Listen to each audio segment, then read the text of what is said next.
Hello मित्रों, कैसे हैं आप सभी। उम्मीद है आप सभी अच्छे होंगे। आज का जो वीडियो लेक्चर स्टार्ट करते हैं, हड़प्पा सभ्यता की शुरुआत से लेकर अंत तक की सारी गाथाएं आज आपके सामने मैं प्रकट करूंगा। मित्रों, इतिहास बहुत रोचक तथ्यों से भरा हुआ है। इन्हें जानना और समझना सबके बस की बात नहीं है, लेकिन बात यह है कि अगर आप समझेंगे तो बहुत रुचिकर इतिहास है। हड़प्पा सभ्यता का हड़प्पा सभ्यता की जो कहानी है, ये भी बहुत रुचिकर है। आज मैं बताऊंगा आपको कि हड़प्पा सभ्यता की कहानी का शुरुआत और अंत दोनों कैसे हुआ। ये बिल्कुल एक फिल्मी कहानी की तरह है।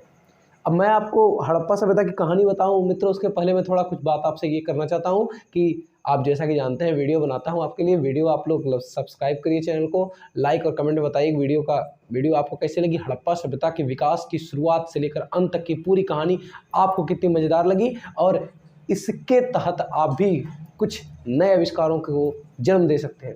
मित्रों, हड़प्पा सभ्यता की बात करने से पहले इससे जुड़ी एक रोचक कहानी मैं आपको बताता हूँ। 1831 में मित्रों, जब अंग्रेजों का गुलाम भारत था ऑलरेडी ही, तो उस समय मैं ये कह सकता हूँ मित्रों कि जो भारत में रेलवे पटरियाँ आप देखते हैं, ये रेलवे लाइन अंग्रेजों की ही देन है। और वैसे ये बात भी सच है कि वो अपने स्वार्थ के लिए यहाँ पर रेलवे लाइन बिछाए। आज भारत की, ये मान लीजिए कि भारत पूरी तरीके से रेलवे लाइन से बिछा हुआ है। आज इतनी बड़ी रेलवे लाइन दिख रही है, ये कहीं न कहीं मित्रों अंग्रेजों की ही देन है। उस टाइम जब एक जगह 1831 की घटना की बात, उस समय कुछ इंजीनियर्स रेलवे लाइन बिछाने के लिए जगहों की खुदाई कर रहे थे। तो वहाँ पर क्या, ये बात पंजाब की है कि जब वे लोग रेलवे लाइन बिछाने के लिए जगहों की खुदाई कर रहे थे तो उनको कुछ ईंटों की कमी पड़ गई। तो उन्होंने क्या किया, जहाँ से वो ईंटें लेकर जा रहे हैं वो स्थान एक बहुत बड़ा अतीत सामने लाने वाला है। और जानते हैं, वही जो ईंटें उखाड़ कर ले गए थे वहाँ से, हजारों ईंटें वहाँ से ले गए ट्रेन को रेलवे पटरियाँ बिछाने के लिए, वे ईंटें उन्हीं नगरों का एक हिस्सा था। कई इमारतें नष्ट हो गई वे लोग जब ईंटों को उखाड़ कर ले गए तो, लेकिन उसका विस्तृत अध्ययन तो कुछ हो नहीं पाया। एक पुरातत्ववेत्ता मित्रों टीलो पैंथर नाम का था, जो भारत आया और उस टाइम उसने इस यहाँ पर जब ये घूम रहा था, वह खुदाई कर रहा था अवशेषों की, तो वहाँ पर वो हड़प्पा सभ्यता के कुछ अवशेषों को पाया। कुछ समय बाद मित्रों, इसका जो हड़प्पा सभ्यता का इसका जो विस्तृत रूप है जब सामने आया, तो वो सन था 1921 में। 1921 में एक नाम है दयाराम साहनी। 1921 में राय बहादुर दयाराम साहनी ने मित्रों इसकी हड़प्पा सभ्यता को पूरे विश्व के सामने लेकर आए। मित्रों, ये एक इतनी पुरानी सभ्यता थी कि ये आने के बाद सामने भारत का विश्व में एक अलग स्थान बन गया कि भारत में भी अत्यंत पुरानी अवशेष मिले हैं। और अध्ययन से पता चला कि इन शहरों का, इन नगरों का निर्माण लगभग 4700 साल पहले हुआ था। अगर बात करूं नगरों के स्थान की, तो मित्रों ये नगर जो थे पाकिस्तान में, पंजाब में, सिंध प्रांत में, गुजरात, राजस्थान व हरियाणा प्रांत में मिले थे। और इसके बाद यहाँ से पुरातत्वविदों को अनोखी चीज़ें मिली, जैसे मिट्टी के लाल बर्तन मिले हैं जिस पर काले काले रंग से चित्र बनाए गए थे। इसके अलावा कांसे, मुहरे इत्यादि चीज़ें मिली हैं, हम उसके बारे में बाद में बात करते हैं। अगर पहला टॉपिक तो हमारा स्टार्ट करते हैं कि नगरों की विशेषताएं। नगरों के स्थान तो आप जान ही गए, नगरों की विशेषताओं के बारे में बात करते हैं।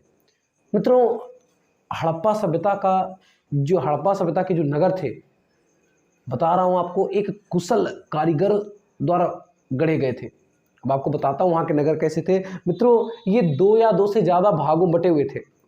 इसमें जो हड़प्पा सभ्यता के जो पश्चिमी भाग था वो छोटा था, किंतु वो ऊंचाई पर था। लेकिन जो पूर्वी भाग था वो थोड़ा बड़ा था, लेकिन वो निचले हिस्से में था। पुरातत्वविदों ने और निचले हिस्से को निचले नगर का नाम दिया गया। मित्रों, यहाँ के जो चारदीवारियाँ थी पकी हुई ईंटों की थी। जब पुरातत्वविदों ने देखा इन ईंटों के बारे में, तो ईंटें जो यहाँ कर थी, जो दीवारें बनी थी, सुगढ़ चिनाई, बड़ी अच्छी मजबूत चिनाई थी।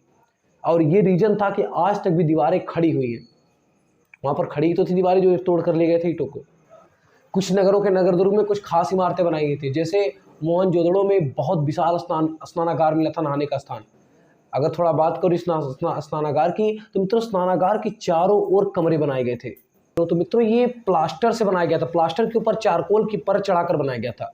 स्नानागार के दोनों तरफ से सीढ़ियाँ थी उतरने के लिए, चारों तरफ मित्रों कमरे थे। और अगर बात करूँ इसमें पानी भरने की, पानी कैसे भरा जाता था, नहाने के लिए पानी तो चाहिए ना, तो नहाने के लिए मित्रों पानी कुएं से भरा जाता था और जब उसका काम खत्म हो जाता था तो लोग उस स्नानागार को खाली कर देते थे। मित्रों इससे यह पता चलता है कि ये एक विशिष्ट अवसरों पर या विशिष्ट लोगों के लिए स्नानागार था। जैसे मैं आपको बात करूं, अगर मेरे घर पर कोई आता है तो हम उनके लिए एक अलग अपने भले से किसी चीज़ में पानी पी लेते हैं, लेकिन उनके लिए एक अलग ग्लास की व्यवस्था करते हैं, उनके लिए अलग रजाई गद्दे की व्यवस्था करते हैं, उनके लिए अलग अच्छे सोफे की व्यवस्था करते हैं। वैसे ही यह स्नानागार देखकर ये प्रतीत होता था कि विशिष्ट लोगों के लिए था। हो सकता है वहाँ के शासक हो, या हो सकता है वहाँ की अप्सराएं वगैरह जो स्त्रियाँ थीं उनके लिए हो सकता है की गई हो, लेकिन इतना पता चलता है विशिष्ट लोगों के लिए था। अगर मैं इसी क्रम में बात करूँ तो लोथल में और कालीबंगा में विशेष अग्निकुंड मिले हुए हैं, वहाँ की खुदाई से अग्निकुंड प्राप्त हुए। मित्रों देखने पर ये पता चलता है कि हड़प्पा सभ्यताकालीन जो घरों के अवशेष हैं उन लगभग सबके एक जैसे हैं। यहाँ के जो घर थे इनमें एक या दो मंजिले होते थे, एक या दो मंजिले घर होती थी और सभी घरों में एक अलग स्नानागार होता था। इसके अलावा कुछ घरों में कुएं भी मिलते हैं। अगर नालियों की बात करूं मित्रों, नालियों की बनावट जैसे आज की है वैसे ही हड़प्पा सभ्यताकालीन भी थी, लगभग मिलती जुलती हैं। जैसे आज के डेट में जो नालियाँ बनती हैं, घरों के सामने सामने नालियाँ बनती हैं, ढकी भी जाती है, वैसे उस समय भी जो अवशेष मिले उसके हिसाब से यही प्रतीत होता है कि नालियों को ढकी होती थी। और आपको विशेष बात बताऊं, सभी घर की नालियाँ एक मेन नाली से जुड़ी होती थी, जो कि किसी दूसरे जगह ले जाकर उस नालियों को पानी गिरा दिया जाता था। तो इससे यह भी पता चलता है कि उस वक्त के कारीगर कितने कुशल थे और घरों को एक नियमबद्ध तरीके से निर्मित किया गया था। तो इससे यह पता चलता है कि वहाँ के लोग जो थे नगरों के निर्माण के लिए या फिर कलाकारी के लिए बहुत उत्तम प्रवृत्ति के थे। अगर बात करें, इस नगरों में लिपिक भी होते थे मित्रों। लिपिक कौन होते हैं? जो मुहरों और अन्य चीज़ों पर लिखते थे। हड़प्पा सभ्यताकालीन कला की, तो मित्रों ये देखकर लगता है हड़प्पा सभ्यता में जो अवशेष प्राप्त हुए हैं उससे यह पता चलता है यहाँ के स्त्री और पुरुष दोनों एक अच्छे शिल्पकार थे। क्योंकि मित्रों अगर बात कला की किया जाए तो ये प्रतीत होता है कि हड़प्पा सभ्यताकालीन स्त्री और पुरुषकार एक अच्छे शिल्पकार रहे होंगे। उसका रीजन क्या है मित्रों? यहाँ पर हर घर में ये पता कुछ न कुछ नई नई चीज़ें बनाते रहते थे वो लोग। इससे पता चलता है कि ये लोग अपने घर में उद्योग स्थलों पर नई नई चीज़ों को बनाते थे। और ये कैसे हम कह सकते हैं? क्योंकि यहाँ पर जो चीज़ें मिले हैं, खिलौने मिले हैं, मिट्टी के खिलौने मिले हैं और मन के मुहरे में मिले हैं, इससे पता चलता है कि यहाँ के लोग अच्छे शिल्पकार थे। उनकी गढ़ाई और कढ़ाई से पता चलता है। अगर बात करें यहाँ पर प्राप्त चीज़ों की, तो मित्रों यहाँ पर जो चीज़ें प्राप्त हुई हैं, पत्थर, शंख, तांबे, कांसे, सोने व चांदी से बनी धातुएं प्राप्त हुई हैं।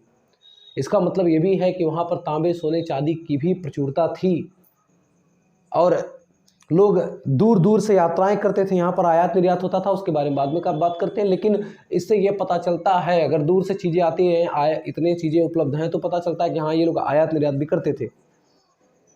यहाँ पर मिली सबसे अधिक आकर्षक वस्तुएं मित्रों, सबसे अधिक आकर्षक अगर कोई वस्तु मिली तो वो मिली है मनके, बाट और मुहरे। मुहरों का क्या उपयोग है? मुहरों का उपयोग मतलब सामानों को लेन देन में करते थे लोग, व्यापार में करते थे। इसके अलावा और भी लेन देन के कोई भी विदेशों से, दूसरे देशों से लेना देना होता था तो मोहरों से ही होता था। मित्रों ऊपर चित्र में एक चित्र आपको दिखा रहा हूँ। ये एक पत्थर है, इन्हें चर्ड पत्थर से बनाया गया है। इनका उपयोग बहुमूल्य पत्थरों को तौलने में किया जाता था। अगर बात करें आयात की, तो मित्रों हड़प्पा के लोग संभवतः तांबे का आयात करते थे और वो आयात राजस्थान से करते थे। यहाँ तक कि और मित्रों अगर खेती कर रहे हैं तो उसको जुताई के लिए भी कुछ चाहिए। मित्रों जुताई के लिए यहाँ पर यहाँ हम कह सकते हैं कि संभवतः वहाँ पर हल का उपयोग होता था। ऐसा मैं क्यों कह रहा हूँ उसका भी रीजन है। उसका रीजन मित्रों ये है कि यहाँ पर हल के आकार के खिलौने मिले हैं और उस खिलौने से अनुमान ये लगाया जा सकता है कि वहाँ पर उस समय भी हल का उपयोग होता था। ये लोग गाँव में रहते थे। अगर मैं बात करूँ कि हड़प्पा सभ्यता में सिंचाई की व्यवस्था, मित्रों सिंचाई की व्यवस्था के लिए एक बात है कि वहाँ पर बारिश कम होती थी और बारिश कम होती थी फिर भी तो खेत को सींचना है, समय समय पर पानी देना ही है। तो इससे ये तात्पर्य निकलता है कि वो लोग हो सकता है पानी का संचय करते होंगे। तालाबों में, नहरों में पानी का संचय करते होंगे। ये मैं एक अनुमान लगा रहा हूँ और ये सत्य भी हो सकता है, जस्ट बिकॉज वहाँ पर पानी की कमी थी। बात करें तो मित्रों ये लोग गाय, भैंस, भेड़, बकरी आदि पालते थे। इस टाइम मित्रों बरसात कम होती थी, इसलिए पानी की कमी होती थी। और मवेशियों को इससे ये भी पता चलता है कि मवेशियों को चराने के लिए या पानी की खोज में दूर दूर तक जाते थे। चारा पानी के लिए भी दूर दूर तक लंबी यात्राएं करते थे मवेशियों को लेकर।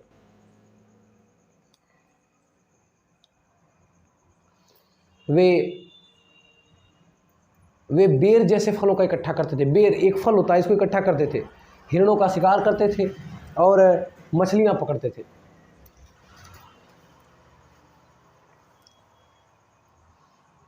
मित्रों गुजरात में कुछ हड़प्पा कालीन नगर मिले हैं।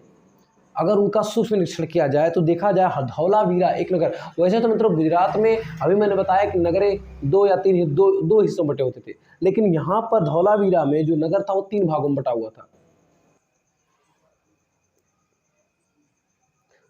मित्रों एक गुजरात के खंभात की खाड़ी में एक साबरमती नदी के किनारे एक नगर मिला, लोथल। इसका इतिहास में बड़ा महत्व है मित्रों। ये लोथल कच्चे माल का केंद्र था। यहाँ पर पत्थरों, शंखों और धातुओं से बनाया गया चीजों का महत्वपूर्ण केंद्र था ये। मित्रों यहाँ पर एक भंडार गृह भी प्राप्त हुआ है, जहां से मुहरें व मुद्रांकन मिले हैं। अब आपको एक बात बताऊं, मुद्रांकन क्या है? मित्रों गीली मिट्टी पर दबाने के लिए जो बनाया गया, छाप डालने के लिए मुद्रांकन बनाया गया था। जैसे आज के डेट में क्या होता है कि जब कहीं पर सामान को डिलीवरी करते हैं, कहीं पर ले जाते हैं, तो क्या करते हैं, उस पर एक मुहर लगा देते हैं। उस मुहर से क्या होता है कि अगर उस मुहर में छेड़खानी होती है तो जैसे अगर मान लीजिए कोई रैपर खोलेगा तो वो मुहर बिगड़ जाता है, सीलबंद जिसको बोलते हैं। इससे क्या होगा, हमको पता चल जाता है कि सामान से छेड़खानी हुई कि नहीं। तो उस समय मित्रों ये मुद्रांकन कर देते थे। मुद्रांकन का मतलब वहाँ पर एक मुद्रा वहाँ पर मुद्रांकन कर देते थे, मुद्रा अंकित कर देते थे उस किसी भी सामान पर। इससे पता चल जाता था कि सामान से कोई छेड़खानी तो नहीं हुई है। तो ये लोग इसका भी उपयोग करते थे। इसके अलावा अब सबसे इम्पोर्टेंट बात, सबसे महत्वपूर्ण बात की चर्चा करें कि हड़प्पा सभ्यता का अंत कैसे हुआ। मित्रों लगभग 3900 साल पहले की बात है। ये एक अचानक ऐसा हुआ कि लोग हड़प्पा नगर को छोड़कर जाने लगे। मुहर और बाटों का प्रयोग कम हो गया, यहाँ तक कि लोग सड़कों पर झुग्गी झोपड़ी बनाने लगे, जंगलों का विनाश हो गया। मित्रों ये सब एक कारण बता रहे हैं कि मतलब हड़प्पा सभ्यता का विनाश कैसे हुआ। इसके अलावा मोहनजोदड़ो में सड़कों पर कचरों का ढेर लग गया। चलिए आप विदा लेते हैं।